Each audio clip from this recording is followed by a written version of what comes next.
कहानी एक छोटे से गांव की है जहां लोग रात के समय भयानक किस्म की घटनाओं के बारे में कहानियां सुनते थे।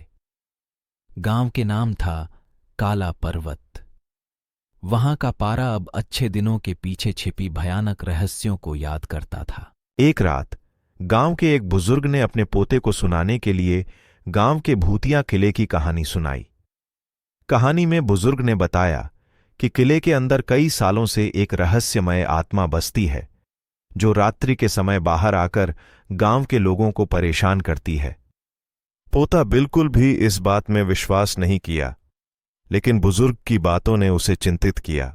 वही रात जब पोता अपने घर की ओर लौट रहा था तो उसने अचानक एक अजीब सी आवाज सुनी। वह धीरे धीरे आवाज की ओर बढ़ा और उसने एक भयंकर चीख और क्रीकिंग की आवाज सुनी।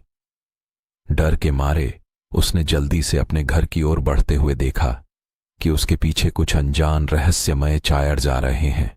पोता ने धीरे धीरे अपने पैर चलाए और अंधेरे में अपने घर के बाहर पहुंचा, लेकिन उसने देखा कि घर के बाहर एक विचित्र आत्मा उसकी ओर बढ़ रही है।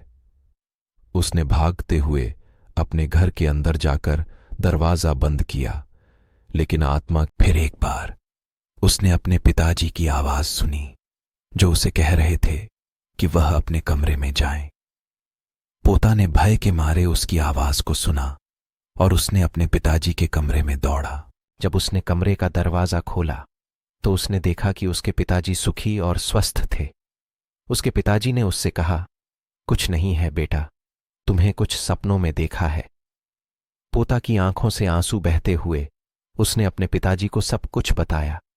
उसके पिताजी ने उसे संबोधित किया और कहा, बेटा, ये सब तुम्हारे मन की कल्पना है, कुछ भी नहीं है।